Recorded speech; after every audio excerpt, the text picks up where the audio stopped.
Halo guys, welcome back again to my channel bersama saya Hansen di sini, dan seperti biasanya setiap harinya saya akan buatkan video seputar cryptocurrency. So bagi kalian yang tertarik seputar cryptocurrency, boleh aja langsung bantu saya like dan juga subscribe.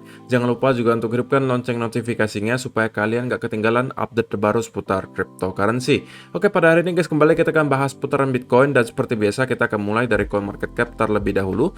Per hari ini secara global market cap crypto berada di angka 2,15 triliun dolar atau naik sekitar 1,05%. Nah, Bitcoin sendiri berada di angka 46.100-an, Ethereum 3.503, BNB 445, Solana 136, Terra Luna 115, XRP 0,83, Cardano 1,18, dan Avalanche ada di urutan ke-10 dengan harga 97,61 dolar. So, per hari ini kita melihat market rata-rata dalam keadaan hijau. Ranging kenaikannya antara 0, sekian persen hingga kurang lebih 2%. Dan top performernya adalah Cardano dengan kenaikan 2,07% ke 1,18 dolar. So, itulah outlook sementara dari beberapa top coin yang ada. Sekarang kita masuk dulu ke beberapa berita dan data terbaru hari ini. Nah, untuk hari ini kita akan spesifik lebih membahas ke arah data on-chain ya guys, karena tidak banyak berita yang hari ini cukup menarik bagi saya, jadi saya akan bahas lebih ke data on-chain. Dan yang pertama ini dari Plancy, dia memperlihatkan ke kita salah satu data on-chain yang namanya realized losses. Artinya apa realized losses? Itu adalah Bitcoin yang dijual dalam keadaan rugi, gitu ya. Dan menurut si Plancy, sebenarnya kita sudah melalui fase yang sama dengan yang terjadi di bulan April hingga Juli tahun 2021 kemarin, gitu ya, dimana dia bagi sampai 3 tahap. Yaitu adalah tahap capitulation atau panik, gitu ya. Kemudian ada fear and doubt, itu warna kuning, dan yang ketiga itu belief and optimism.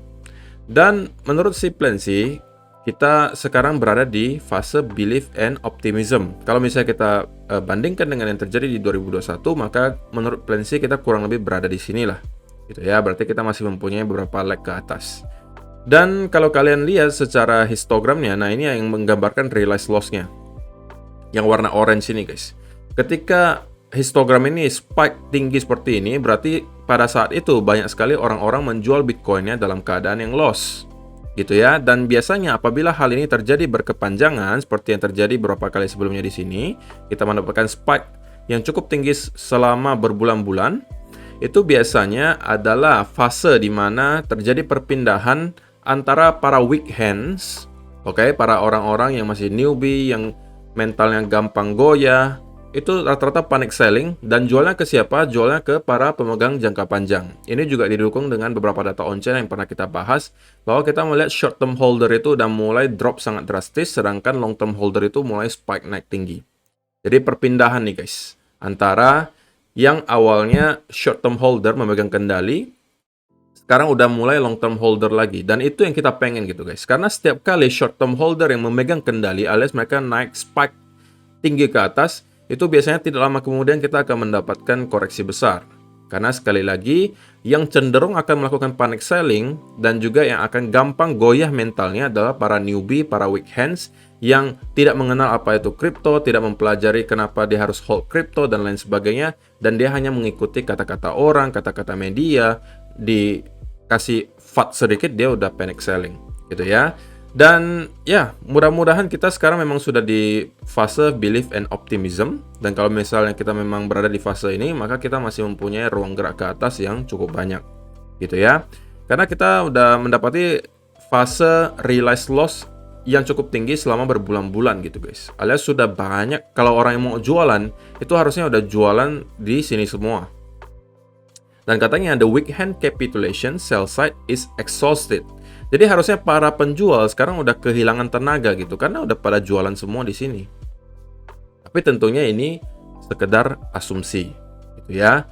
Dan kita masih harus memberikan waktu kepada market untuk membuktikan ke kita apakah hal ini benar, gitu ya. Tapi secara data historis ini harusnya merupakan berita positif.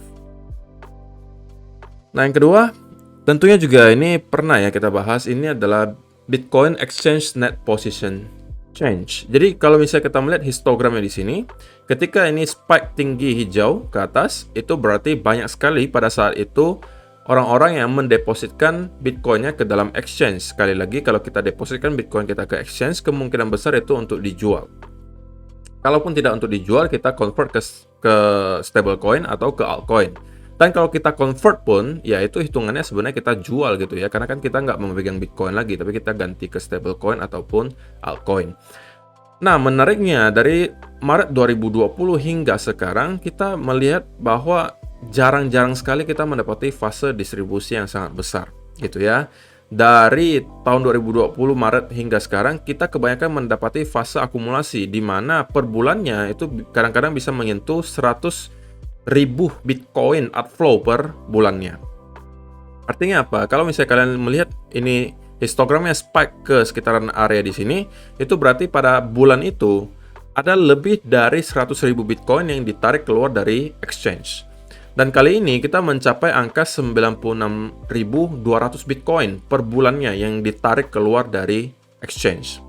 Ini bisa berarti beberapa hal tentunya. Bisa berarti kita sekarang ya masih tetap berada di fase akumulasi, bull run kita belum selesai, ataukah memang untuk sekarang ya sudah banyak orang-orang yang terjun ke kripto.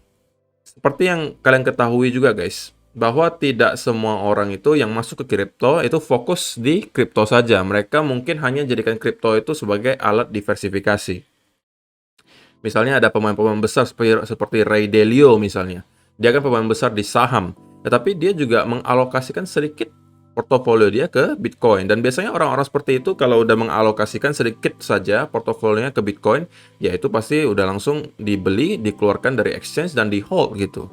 Nah, semakin banyak orang-orang seperti itu, tentunya kita akan jarang sekali mendapatkan distribusi besar-besaran seperti ini. Karena semakin lama kita melihat bahwa kelakuan para investor kripto sekarang udah mulai lebih stabil gitu. Alias orang-orang udah mulai percaya gitu bahwa Bitcoin sepertinya adalah masa depan dan mereka memilih lebih untuk hold gitu ya. Jadi sampai sekarang kita masih melihat bahwa per bulannya kita mendapati outflow yang masih cukup tinggi. Bahkan untuk bulan ini itu mencapai 96.200 Bitcoin. Nah, kemudian ini dari Blockwise dan ini juga dari segi data on-chain dan seller exhaustion.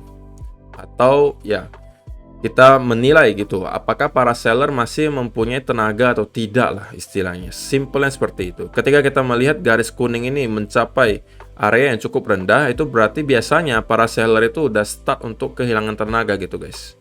Karena udah jualan terus gitu. Pasti ada saatnya kita bakalan kehilangan para penjual, yang tersisa hanya pembeli. Nah, ketika para pembeli lebih banyak daripada para penjual, simpelnya yang terjadi apa? Harganya naik gitu ya. Nah, untuk sekarang kita juga melihat dua hal di sini. Yang pertama, seller exhaustion konstan itu juga berada di area yang cukup rendah. Dalam artian kemungkinan tidak lama lagi kita udah melihat para seller juga udah start kehilangan tenaga. Yang kedua, Bitcoin Entity Adjusted Dormancy Flow-nya ini udah sering kita bahas juga ya. Itu juga udah berada di bottom-nya. Dan ini baru terjadi beberapa kali dalam sejarah Bitcoin. Kalau kita lihat dari tahun 2011 ini baru terjadi selama 3 kali guys. 3 kali dalam sejarah Bitcoin kita melihat Entity Adjusted Dormancy Flow-nya itu berada di area di sekitaran sini. Dan setiap kali Entity Adjusted Dormancy Flow-nya berada di area ini, tidak lama kemudian kalau kalian lihat ini dilingkari, ini yang di sini. Tidak lama kemudian kita mendapati rally di Bitcoin. Di sini juga sama, kita mendapati rally di Bitcoin. Di sini kita belum tahu gitu ya, tapi secara data historis sekali lagi harusnya ini merupakan berita positif. Makanya dari video-video bulan lalu, mungkin beberapa bulan yang lalu saya sudah sampaikan bahwa dari segi data on-chain itu kita udah mendekati area bottom. Makanya saya lakukan dollar cost averaging. Dan mungkin sebagian orang sekali lagi ada yang komentar gitu, sinis gitu. Koko katanya nunggu terus kapan masuknya kok. Nah, kalian yang salah kaprah gitu. Bahwa saya sudah masuk ya dari berbulan-bulan yang lalu. Saya sudah sampaikan ketika data on-chain menunjukkan ke saya bahwa kita udah dekat dengan area yang secara historis merupakan bottom dari bear market atau koreksi besar. Saya sudah melakukan dollar cost averaging gitu ya. Dan saya sistem dollar cost averagingnya ya saya mempunyai planning saya sendiri. Ketika misalnya dollar cost averaging harganya saya lihat udah cukup tinggi, ya mungkin porsinya tidak terlalu besar. Tapi ketika data on-chain menunjukkan bahwa kita di harga yang termasuk cukup murah secara data on-chain, maka dollar cost averaging yang saya lakukan, itu porsinya saya tambah gitu. Jadi weighted dollar cost averaging. Nah, kalian harus juga punya planning masing-masing gitu guys. Tidak ada yang benar, tidak ada yang salah menurut saya. Kalau misalnya planning kalian berjalan dengan baik untuk kalian, ya silakan kalian lakukan gitu. Tidak harus mengikuti dari saya. Kalau saya seperti itu. Gitu ya, saya selalu melakukan dollar cost averaging, baik harga yang naik maupun turun, kapanpun itu. Kalau udah jadwalnya dollar cost averaging, saya lakukan. Tapi tentunya saya juga ada pertimbangannya gitu guys. Nah, ketika misalnya kita udah melihat harganya terus naik, dan data on-chain juga udah menunjukkan bahwa kita udah berada di area yang cukup tinggi, ya maka saya bisa aja mengurangi gitu porsi dollar cost averaging saya. Dan mulai start taking profit. Nah, itu tentunya adalah pertimbangan juga gitu ya. Dan yang terakhir, ini mungkin ada request juga dari beberapa subscriber kemarin, kok katanya udah jarang nih bahas estimate leverage ratio atau tingkat leverage yang berada di market sekarang. So far sebenarnya kenapa saya tidak mau bahas, karena belum ada yang berubah gitu guys. Kita masih mendapati kenaikan selama berbulan-bulan sekarang. Yang bisa jadi beberapa hal yang terjadi di sini. Pertama, memang untuk sekarang orang-orang yang memakai leverage itu rata-rata marginnya nggak terlalu besar gitu. Jadi untuk meliquid mereka itu harus melalui pergerakan yang sangat masif. Katakanlah kalian mempunyai modal misalnya $100.000 dan margin yang kalian pakai itu misalnya hanya $5.000. Ya sampai harga berapapun Bitcoin, kalian nggak bakalan ke liquid gitu. Bisa jadi hal tersebut yang terjadi. Atau memang kita sekarang masih gitu ya menunggu dulu nih guys. Kalau kalian perhatikan, tingkat leverage ratio yang tinggi itu bukan berarti pada saat itu banyak orang yang buy gitu guys ya, bukan. Tetapi pada saat itu trader lebih senang memakai leverage lebih besar gitu ya. Jadi untuk sekarang para trader sedang mengambil resiko yang cukup tinggi karena rata-rata pakai leverage-nya cukup tinggi gitu ya. Dan untuk sekarang, kita masih perlu melihat market pengennya ke arah mana. Dan segala hal masih bisa terjadi, guys. Kalau misalnya kita spike tinggi ke atas, kita bisa melihat estimate leverage ratio ini drop. Gitu ya. Sebaliknya, kalau kita juga drop parah, mungkin di bawah 30.000, kita juga bisa melihat estimate leverage ratio ini juga drop parah. Gitu ya. Jadi ini tergantung nanti marketnya ke arah mana. Gitu ya. Untuk sekarang mungkin kita masih hitungannya sedikit sideways gitu ya, belum benar-benar rally baik itu ke atas maupun ke bawah, ya kita masih main kurang lebih di sekitaran area 33 sampai 45 lah, antara range segitu saja. Nah, kalau kita sudah mulai melihat pergerakan yang masif lagi, nah pada saat itu mungkin kita baru akan ngelihat leverage rasionya mulai tercuci lagi. Gitu ya. Dan sekali lagi tergantung arahnya kemana. Kalau kita spike naik tinggi ke atas, maka yang biasanya terjadi adalah short squeeze. Kalau misalnya kita spike atau turun tajam ke bawah, maka yang terjadi biasanya adalah long squeeze. Jadi simple seperti itu. Oke guys? So, itu adalah beberapa data dan berita hari ini yang pengen saya sampaikan untuk kalian. Sekarang kita masuk dulu ke chartnya Bitcoin dan kita bakalan mulai dari weekly chart terlebih dahulu. Kenapa weekly chart? Karena kita udah closing weekly candle lagi guys. So, di weekly chart kita udah 2 minggu berada di histogram berwarna hijau nih guys. Jadi kita mulai building momentum bullish secara histogram MACD. Dan sekali lagi MA-nya juga udah crossover ke arah bullish di sini. Jadi ya ini tentunya merupakan berita baik. Dan berita baik kedua adalah bahwa sekarang Bitcoin weekly candle-nya itu juga mampu close di atas area major support kita. Dan kita sudah 2 minggu bertahan di atas area ini. Tentunya ini mengindikasikan bahwa sepertinya so far market mampu menerima Bitcoin di sekitaran harga 46.000. Baik seller maupun buyer sepakat nih guys bahwa 46.000 adalah harga yang wajar untuk Bitcoin. Karena kita tidak mendapatkan sell off yang tajam, kita juga belum mendapatkan spike yang tajam ke atas. Jadi so far kita masih terkonsolidasi gitu ya, artinya seperti itu. Dan kalau kita zoom in sedikit ke daily chart, maka kita juga bisa menemukan bahwa ya kita sudah berhari-hari nih guys mendapati konsolidasi di sekitaran area 47.000 dengan 45.000. Ya tentunya semakin lama kita berada di atas area ini, maka ini bisa memicu semakin banyak investor yang mulai confidence untuk mulai masuk lagi ke market, apalagi kalau kita sudah break lagi di atas high sebelumnya di sini. Berarti kita sudah membuat 3 higher high gitu kan. Dan secara teori tentunya kita ketika membuat higher high dan higher low, ya kita berarti berada dalam trend bullish. Simpelnya seperti itu. Dan kalau kita lihat di time frame yang lebih kecil lagi di 1 hour chart, tentunya juga kalian bisa menemukan bahwa semalam itu kita sebenarnya sempat break nih guys di trendline di sini. Ya, kita sempat break. Tetapi permasalahannya ini hanya fake out. Dan kalau kalian tradingnya di bawah time frame 1 jam, kalian mainnya 15 minute chart, 5 minute chart, mungkin kalian terlanjur masuk. Tapi kalau kalian mainnya di 1 hour chart, harusnya gitu ya, kalian nggak masuk. Karena kalau kalian perhatikan ini candle berikutnya ketika breakout itu langsung ke reject ke bawah. Yang biasanya saya tunggu adalah apa? Ketika breakout kita sertai dengan retest. Dan retestnya juga kita lihat gitu guys. Retestnya itu jangan sampai bentukannya seperti ini gitu ya. Kalau kita zoom in ke 15 minute chart, nah kalau kalian perhatikan ketika kita breakout cuman 2 candle saja kita bertahan di atas trendline ini. Dan candle berikutnya kita udah kembali masuk lagi di sini. Nah, kalau hal semacam ini terjadi, itu udah indikasi yang sangat besar bahwa kita hanya mendapatkan fake out. Ya tentunya ini profil resiko setiap traders berbeda ya, karena mungkin ada yang tipenya agresif sudah masuk ketika breakout di sini, mungkin ada. Tapi kalau yang tipikal lebih konservatif, maka harusnya kalian menunggu yang namanya breakout sekaligus retest. Tapi retestnya pun itu dalam bentuk yang lebih korektif, tidak impulsif seperti ini. Gitu ya, mungkin kalian harus carinya, kita cari contoh ya, ketika breakout. Nah, ketika breakout misalnya di sini, ya kan? Nah, kalian carinya yang retestnya itu modelnya corrective move. Nah, seperti ini gitu kan. Baru kalian masuknya di mana? Masuknya ketika udah breakout lagi, ini retest, kalian tunggu lagi breakout. Nah, ini kalian udah boleh start untuk masuk gitu ya. Tapi kalau kalian tipikalnya agresif ya tidak ada salahnya juga sebenarnya kalian masuk langsung ketika dia breakout. Tetapi ya resikonya kalau kalian tipikalnya agresif seperti itu, maka kalian rentan akan manipulasi seperti fake out di sini. Tapi kalau kalian tipikalnya konservatif, maka sisi positifnya adalah kalian kemungkinan akan terselamatkan dari fake out seperti ini. Tapi sisi negatifnya adalah kemungkinan setup yang kalian dapatkan tidak akan terlalu banyak.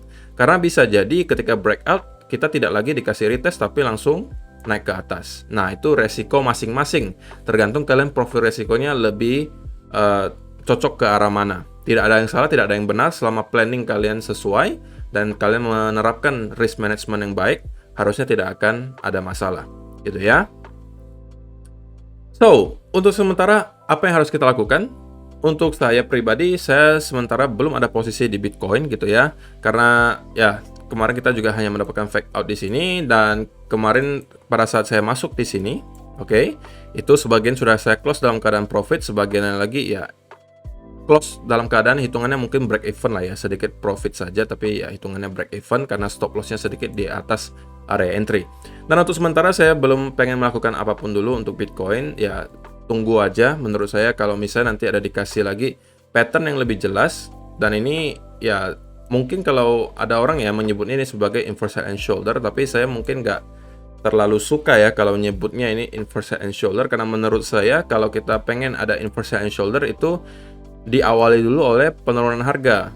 Nah, penurunan harga seperti ini, nah baru kita mendapati ada inverse head and shoulder. Nah, kalau seperti ini saya baru bisa mengatakan oh ini inverse head and shoulder yang valid. Tapi kalau misalnya kita naik seperti ini, kemudian kita mendapati pattern mirip seperti inverse head and shoulder, saya nggak terlalu seneng sih guys. Tapi ya kalau kalian menganggap ini inverse head and shoulder, ya sebenarnya ya patternnya mirip gitu. Cuman saya belum menganggap ini sebagai inverse head and shoulder gitu ya.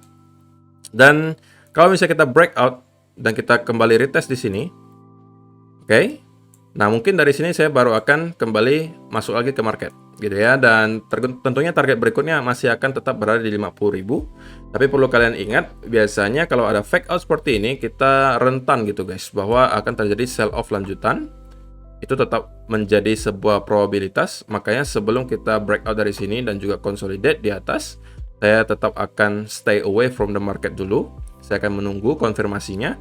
Kalau ternyata toh kita breakdown ke bawah, oke, dan membuat dua wave correction di sini, sekali lagi saya mungkin akan cari setup lagi di sini, guys. Kalau mungkin dikasih lagi semacam ini, inverse head and shoulder, atau double bottom, atau triple bottom, terserah. Karena secara risk and reward menurut saya di sini akan baik gitu ya. Jadi kalau misalnya saya dapat setup dari sini ataupun sini, tidak ada masalah. Tapi sebelum itu terjadi, saya mungkin akan tetap lebih sabar dulu menghadapi market. Karena untuk sementara dari segi volume juga terlihat belum terlalu memadai ya guys ya. Kita masih berada di pagi, Senin pagi. Mungkin nanti malam kita baru akan melihat sedikit pergerakan di market gitu ya. So, itu aja sih saya rasa untuk hari ini guys. Belum banyak juga yang bisa saya sampaikan karena harganya juga masih toh kurang lebih di sekitaran sini. Terima kasih yang sudah menonton sampai selesai. Semoga bermanfaat video hari ini. Untuk kalian yang sedang mencari exchange untuk trading dan kalian pengen trading future, saya bisa saranin kalian untuk trading di Bybit. Dan kalau kalian daftar Bybit dengan link yang saya sediakan di kolom description di bawah, kalian akan mendapatkan bonus hingga $600. Jadi itu lumayan banget. Kalau kalian yang sudah mendaftar dan kalian pengen staking, di sini juga APY-nya rata-rata tinggi banget di Bybit. Jadi kalian bisa langsung cek saja. Dan kalau pengen trading di sini juga di Bybit itu chartnya seperti yang kalian bisa perhatikan itu nggak ada liquid hunter-nya gitu guys. Jadi pergerakannya itu stabil, tidak ada wick-wick panjang yang bisa membuat kalian liquid gitu ya. Kalau di exchange-nya abal-abal kayak beberapa exchange yang nggak pengen saya sebutin gitu ya, kalian bisa melihat wick-nya itu rata-rata panjang-panjang, dan itu tujuannya apa? Itu untuk membuat kalian liquid. Tapi kalau di Bybit saya rasa jarang ya terjadi hal seperti itu, chartnya lebih stabil. Oke? So, terima kasih yang sudah menonton sampai selesai. Kita akan bertemu lagi di video berikutnya. Bye-bye.